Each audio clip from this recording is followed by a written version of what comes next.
करेंगे अलग अलग विषयों पर, आपके जीवन से जुड़े विषयों के ऊपर, ऐसे विषयों के ऊपर जिनके बारे में बात करने से आप गुरुओं को बचते हुए देखते हैं।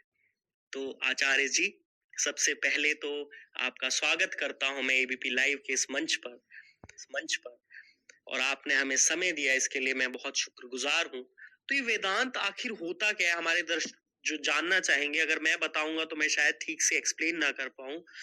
वेदांत को परिभाषित उनके लिए करना बहुत जरूरी है ताकि वो समझ पाए कि वेदांत क्या है और उसके बाद में अद्वैत क्या है। जी जी। आ, वेदों के बारे में सुना होगा आपने। चारों चार वेद हैं, जो सामवेद हैं, अथर्ववेद, यजुर्वेद। तो ये जो वेद हैं और जो ग्रंथ हैं, इन सब चीज़ों का एक है वेदांत। इन सब चीज़ों को मिला के जो बनता है वो है वेदांत, वेदांत दर्शन शास्त्र।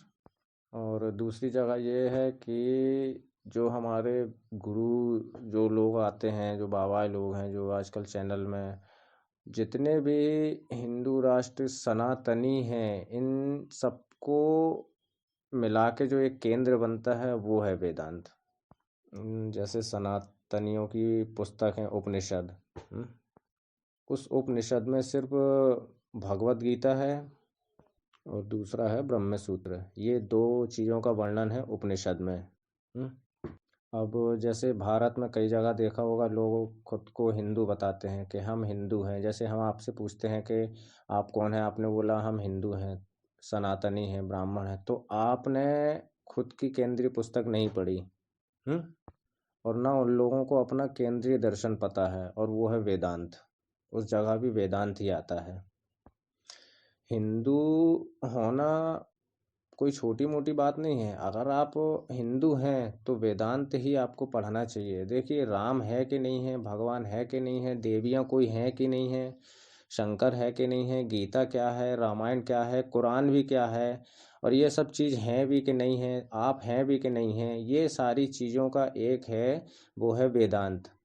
वेदांत का एक पन्ना दो पन्ना भी अगर आप पढ़ लेंगे तो आप पूरी वेदांत को पढ़ने से खुद को नहीं रोक पाएंगे। आपका मन ही फिर आपको वो रास्ते लेके जाएगा। तो वेदांत कोई आम इंसान के लिए, या जल्दबाजी वाला इंसान, कई प्रकार के इंसान होते हैं, ऐसे मामूली इंसान के लिए नहीं है वेदांत। वेदांत जो पढ़ सकता है वो जब तक कुछ अंधविश्वासों को ना हटा दे तब तक वो वेदांत नहीं पढ़ सकता है। उसमें कभी कभी ऐसा होता है ना कि जैसे अब बहुत समझदार हैं कि हाँ मालूम है कोई भगवान नहीं होता, कोई कुछ नहीं होता, भाई सब खुद अपने अच्छे कर्म करो, इंसानियत का धर्म निभाओ, यही सब चीज़ है। तो इन लोगों को वेदांत पढ़ना चाहिए, मैं ये कह रहा हूँ। और दूसरा आदमी वो रहता है जो बढ़िया कोई भी त्योहार ले लेते हैं। जैसे नवरात्रि है, नवरात्रि में पूरे 9 दिन उसने उपवास रखा, जवारे रखे, फिर माता के दशहरा में उसने वो किया, फिर मूर्तियाँ विसर्जित वगैरह करवाई, भंडारा कन्या भोज करवाया, फिर उसके बाद उसने बोला अब हम आज से वेदांत पढ़ेंगे। तो वो वेदांत पढ़ने लायक नहीं है। उसकी जो बुद्धि है वो पूरी तरह से भ्रष्ट है। वो मंद बुद्धि इंसान एकदम से कहाँ कदम रख रहा है। तो उसमें वो आदमी या तो एकदम से शौक हो सकता है, पागल हो सकता है, या कुछ भी हो सकता है। तो वेदांत ऐसी चीज़ है। छोटी मोटी जो किताबें हैं जैसे गीता वगैरह हैं, रामायण है, इन चीज़ों में जो एक एक लाइन दो दो लाइन बताई दे गई हैं कि भाई कर्म अच्छा करो नहीं तो फल बुरा मिलता है, बस इतना ही सब बताते हैं। वेदांत में ये है कि आपने अगर एक पन्ना दो पन्ना पढ़ लिया तो उसमें आपको शुरू से ही मतलब ऐसे हो जाएंगे कि आपको एक प्रकार का पछतावा होने लगेगा, प्रायश्चित होने लगेगा, क्योंकि उसमें आपने क्या किया है तो आपके साथ अब क्या होने वाला है, जो और आपके साथ थे उसके साथ क्या होने वाला है, वो सारी चीज़ उसमें बताई गई हैं। मतलब उसमें वेदांत में सिर्फ ये है कि कुल मिला के सभी चीज़ है उसमें। ये छोटे छोटे जो टुकड़े निकले हैं, जैसे उपनिषद हैं, फिर ब्रह्म सूत्र है, गीता है, रामायण है, वो सब उसी के टुकड़े एक्स्ट्रा लाइन जोड़ जोड़ के बताई गई हैं। हम्म।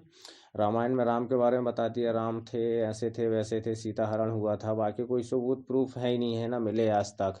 तो ये सिर्फ कहानी को इन लोगों ने, असलियत कल्पना इन लोगों ने कर ली है। तो अब इतना बड़ा पुजारी अगर एक बार में वेदांत पढ़ लेगा तो वो भी शौक में रहेगा कि बताओ मैं अभी तक कितना मूर्ख रहा, पागल रहा, मैं क्या करता आया था, जो चीज़ मतलब मेरे अंदर बैठी है चेतना, उसको मैं बाहर ढूँढ रहा था और उसको जब नहीं मिला तो उसको हम बना के पूजने लगे, कितना हमने ढोंग रचा, ये किया, वो किया, मतलब फिर आपके सुधरने की विधि धीरे-धीरे काम करने लगी। तो वो चीज़ होता है वेदांत।